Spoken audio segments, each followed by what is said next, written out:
సువార్త మొదటి అధ్యాయంలో మనం చదివినప్పుడు సాతాను అందించినటువంటి 3 ప్రశ్నలు. మొదటిది భౌతికమైనటువంటి భోజనమును గురించినటువంటి మాట, రెండవది ఆరాధన లేకపోతే అంకిత భావానికి సంబంధించినటువంటి మాట, మూడవదిగా దేవుని అధికారాన్ని ఇస్తాను అంటూ నా రాజ్యానికి నువ్వు ప్రతినిధి అవుతావు, నా రాజ్యానికి నువ్వు లొంగుతావా అని పిలిచినటువంటి పిలుపు.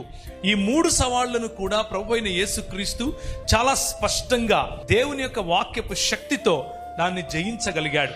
అధికారము నీది కాదు, నేనొచ్చిందే ఆ అధికారాన్ని తిరిగి పొందటానికి.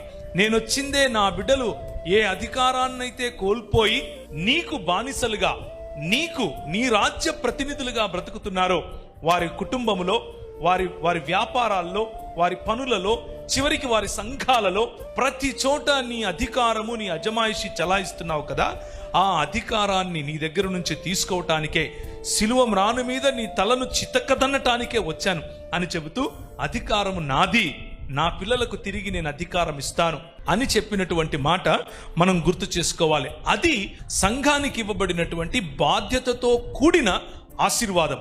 ఈ బాధ్యతతో కూడిన ఆశీర్వాదాన్ని ఇంగ్లీష్లో మ్యాండేట్ అని పిలుస్తారు. ఈ మ్యాండేట్ మనకు మత్తయి సువార్త 28వ అధ్యాయంలో దొరుకుతుంది.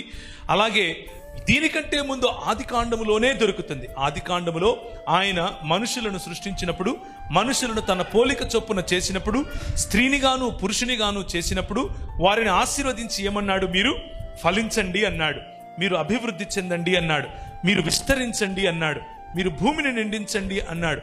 చివరిగా దాన్ని ఏలుబడి చేయమన్నాడు, దాన్ని వశపరచుకోమన్నాడు, దానిపైన ఏలమని చెప్పాడు.